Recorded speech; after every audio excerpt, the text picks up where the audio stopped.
हरे कृष्णा कृष्ण कृष्ण हरे हरे। हरे कृष्णा। आज हम बात करने वाले हैं, क्या हमें स्पिरिचुअलिटी को यंग एज से ही शुरू करना चाहिए? क्या हमें अभी से ही भक्ति करना चाहिए, या फिर तब जब हम रिटायर्ड हो जाएंगे, जब हमारे पास कोई काम नहीं होगा, हम बूढ़े हो जाएंगे, तब हमें ये सब करना चाहिए? तो जो स्पिरिचुअलिटी है वो हमारे लाइफ को एक सही रास्ते पे ले जाने के लिए है, हमारे लाइफ को सक्सेसफुल बनाने के लिए है, बुरी आदतों से बचाने के लिए है, सही गलत समझने के लिए है। अगर हमारी लाइफ बीत ही जाए, हम बूढ़े हो ही जाएं, तो फिर उसे शुरू करने से क्या फायदा है? हमें भक्ति को अभी से शुरू करना चाहिए। जब हम भक्ति करते हैं, स्पिरिचुअलिटी को अपने जीवन में लेके आते हैं, स्क्रिप्चर्स को पढ़ते हैं, तब हमें समझ में आता है कि सही क्या है। हमारा इंटेलिजेंस क्लियर हो जाता है, हमारे पास सोच विचार करने की अच्छी शक्ति आती है, हम अच्छे डिसीजंस ले पाते हैं, हम ज़्यादा काम रहते हैं, हम ज़्यादा पीसफुल रहते हैं, हम हर सिचुएशन को बहुत अच्छे से डील कर पाते हैं, लाइफ में बहुत कुछ अचीव कर पाते हैं। तो इसीलिए हमें भक्ति को यंग एज से शुरू करने की जरूरत है।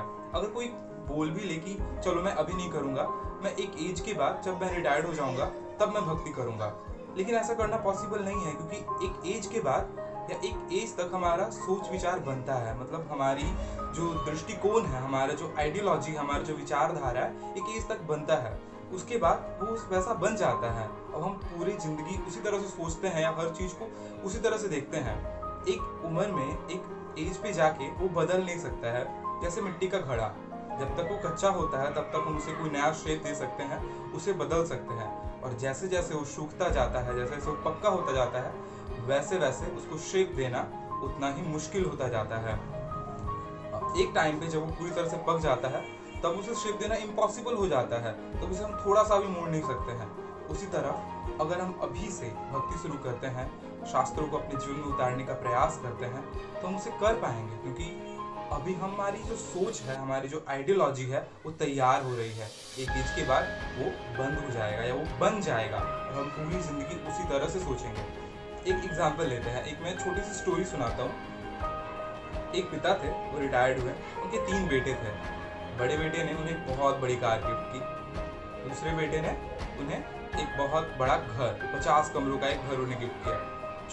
छोटा बेटा थोड़ा भक्त था, वो इस्कॉन जाता था, तो उसने साधु संतों के प्रयास से, अपनी कोशिश से, उसने एक ऐसा तोता ढूंढा जो भगवत गीता के श्लोकों को बोल सकता था, उनका तात्पर्य सुना सकता था। तो सोचा कि चलो पापा को मैं कुछ ऐसा गिफ्ट करूंगा।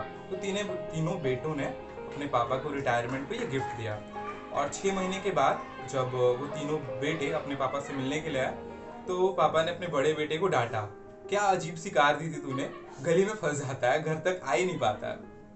फिर उसे छोटे बेटे को, जिसने 50 कमरों का घर दिया था, उन्होंने उसे भी डांटा, बोला मेरे घुटनों में दर्द है, सारा दिन मैं तेरी मम्मी को ढूंढते रहता हूँ, मैं रहता हूँ फर्स्ट फ्लोर पे, 49th फ्लोर पे रहती है, सारा दिन उसे ढूंढने में ही निकल जाता है, तेरा भी गिफ्ट बेकार था। अपने छोटे बेटे को बहुत शाबाश देता है, वाह बेटा तुम्हारा गिफ्ट बड़ा अच्छा था, तुमने क्या टेस्टी गिफ्ट दिया था मुझे। वो सोचे वो खा जाता है, क्योंकि वो बचपन से ही यंग एज से उसे नॉनवेज खाने की आदत थी।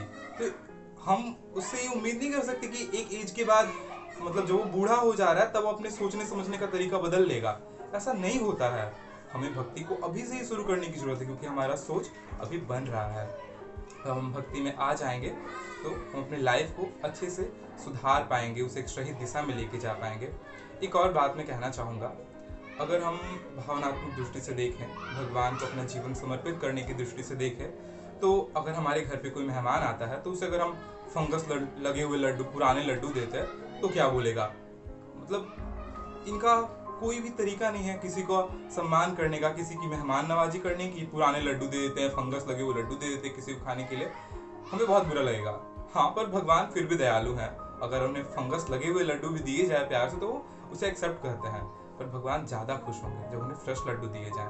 और जब हम सब कुछ कर सकते हैं, हम चाहे तो हम नॉनवेज खा सकते हैं, हम चाहे तो हम गलत काम कर सकते हैं, बहुत कुछ कर सकते हैं, पर हम वो सब ना करके भगवान की बातों को मानते हैं, शास्त्रों के दिखाए हुए रास्ते पे चलते हैं, तब भगवान की कृपा हम पे ज्यादा होती है।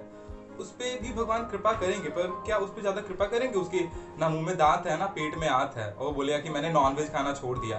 अरे वो अब खा भी नहीं सकता, इसलिए उसे छोड़ना पड़ा है। तो भगवान की मर्सी भी हमें ज्यादा मिलती है। तो मुझे लगता है कि हमें भक्ति को अभी से ही शुरू करने की जरूरत है। तो ये आशा करता हूँ कि मैं इस सवाल का जवाब दे पाया होऊंगा कि क्या हमें भक्ति यंग एज से ही करने की जरूरत है? क्या स्पिरिचुअलिटी को, शास्त्रों को हमें अभी ही जितनी जल्दी हो सके अपने जीवन में अपनाने की या स्पिरिचुअलिटी को शुरू करना चाहिए? हरे कृष्णा।